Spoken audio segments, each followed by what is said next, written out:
How we getting on, folks? Look at Tipperary didn't necessarily go our way the last day. It just didn't click. Didn't help either with Chelsea's friend being a non-runner.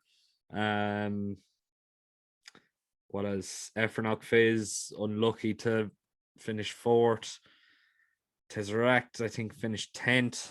Listening mode in around fifth or sixth as well, I think. Benestria was a non-runner. Fest Days just didn't stay out the trip, and Dicebox then unlucky then as well, finishing fourth. Just look at it was one of those days. It didn't work out, and we just have to keep on plugging forward and keep looking on to hopefully bigger and better days. Tramore is on tomorrow. An awful lot of people that would look at me videos regularly would know that Tramore isn't necessarily the most desirable track for me in the world. It's a very, very tricky course to get winners on, and it's very, very hard to go into Tramore with bets on and to come out of it in an overall daily profit.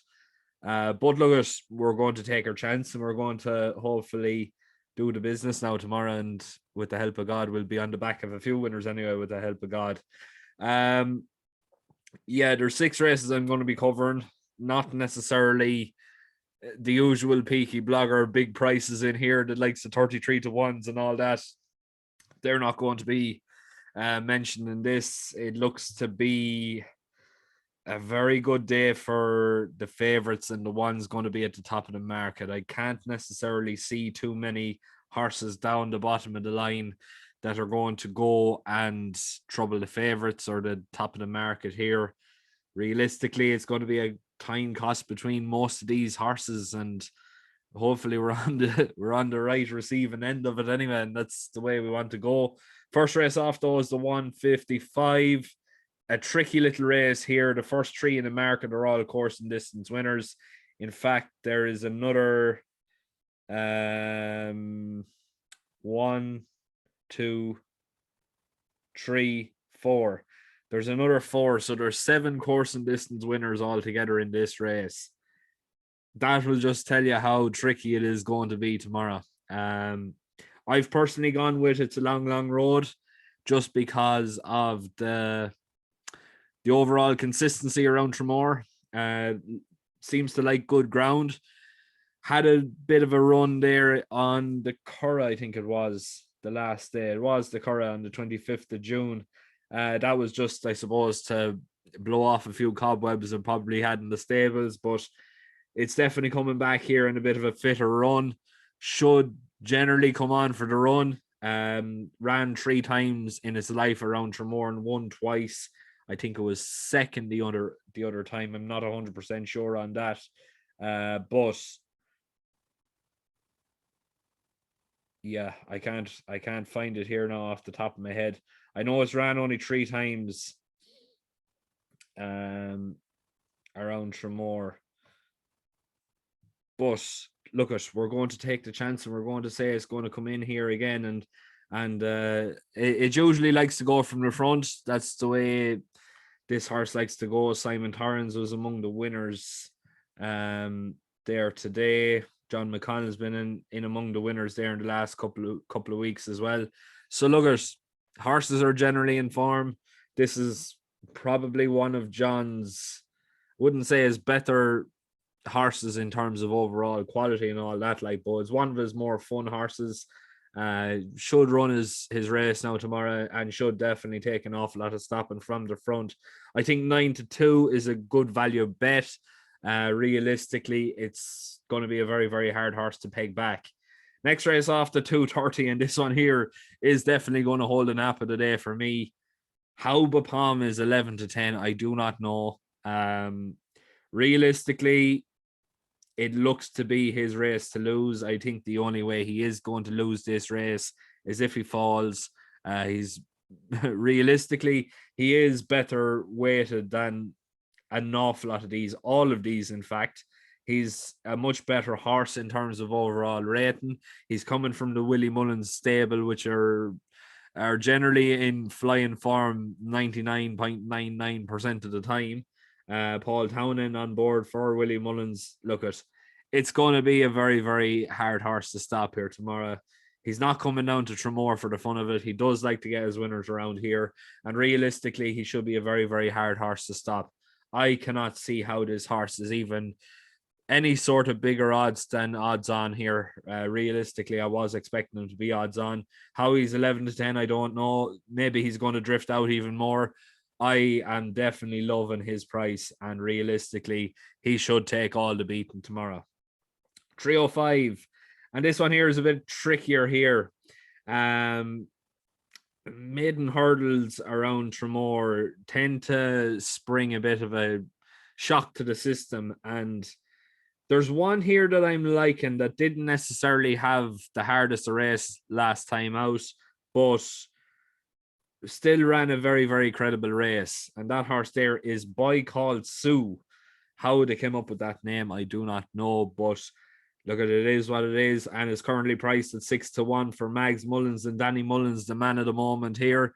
Danny obviously being in serious form at the present time, currently going off at 38% strike rate. As a jockey, that is an absolutely unbelievable achievement. But realistically, 7th of 25th at 8, 7th of 25 at 8-1, 80-1, should I say. Last time out, that was behind the likes of Banbridge, John Cannon, Gorgeous Suspect, Bancullia, Powerful Out, and General Counsel. Now, it didn't necessarily get the hardest of runs that particular day. If it comes in any bit fitter, should really run a very, very credible race. It's at an each way price at the present time. I'm not necessarily convinced in the favorite here.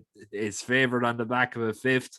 I know it's a weak contest, but like usually you'd like to see the favorites coming in here after finishing second or third or fourth or something along the lines like that. But 2-1, I don't know.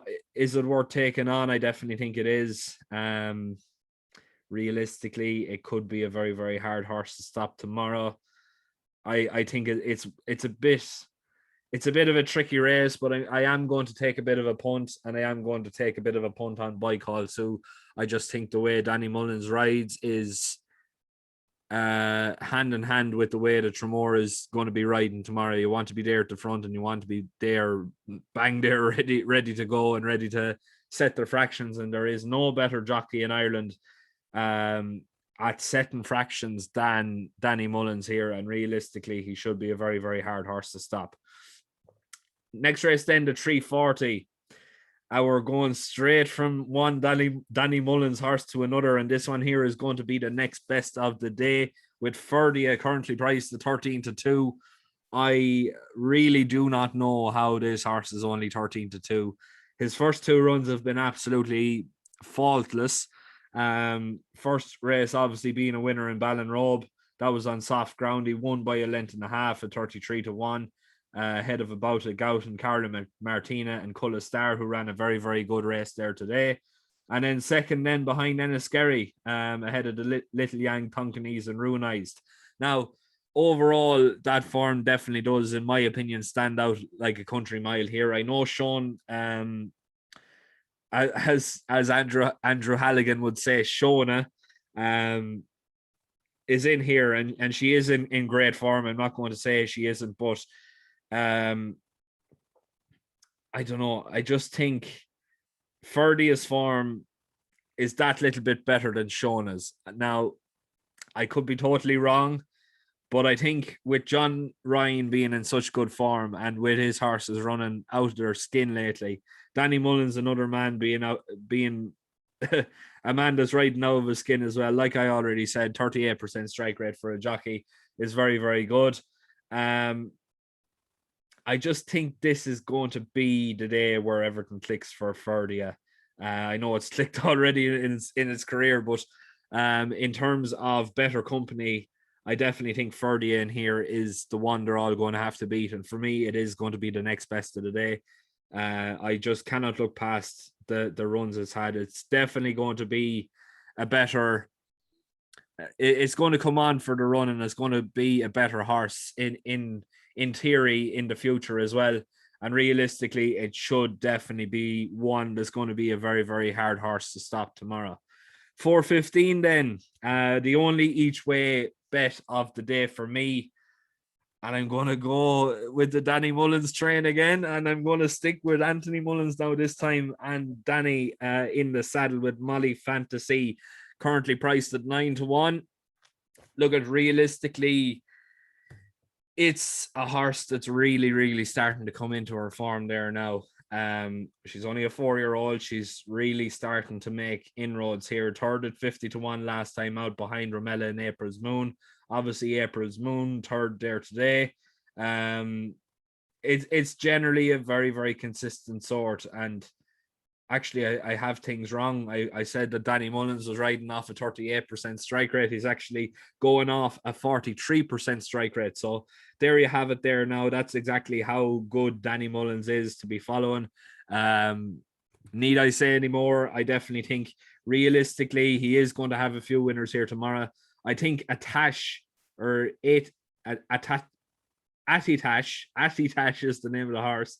Is definitely very interesting for Willie as well, but we're going to side with the other Mullins here. And for me, anyway, Molly Fantasy is going to improve that a little bit more and come on here with a realistic big chance in here. 9-1 is massively overpriced and definitely well worth an each way bet. Could surprise a few. Next race off then is the 450, and this is the last race I will be covering. For me, anyway, Kurt Evans, the second last time being beaten by the guts of a snot, you could say. It was very, very unlucky in that run. That was on Friday in Wexford. Ran a very, very good race that day. And if coming in here on the same farm, if being thrown out in similar enough conditions, it should definitely take plenty of stopping. 13-8 definitely looks to be value for me up against the horse that's been second the last twice. Looks like it's going to be booked for second again here. Optional mix. Owen Dial's horses are running very well as well. Awfully Star, definitely very interesting, fifth on his debut, but it was a weak enough race that particular day. But Kurt Evans for me anyway, 13-8 looks to be the one they all have to beat and realistically should not be beaten anyway. Finally, then the last race of the day is going to be my patron pick of the day as well. So I'm not going to be covering that here. But if you do want to sign up to Patreon, I leave a link in the description below.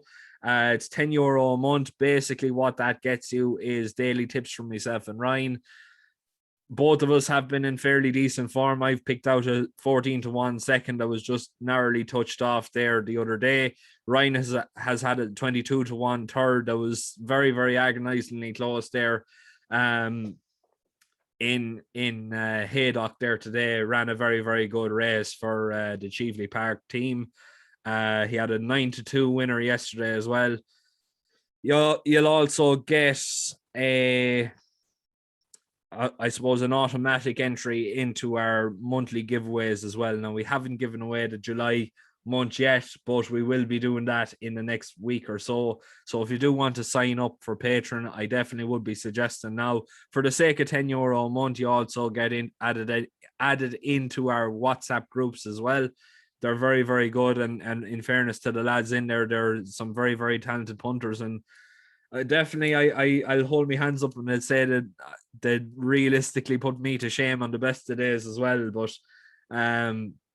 look, I leave it up to yourselves. If you want to do that, please do. I leave a link in the description below. It definitely does help us out big time. We will be starting the next series, you could say, of the Irish Race an Hour in the next couple of weeks now or so.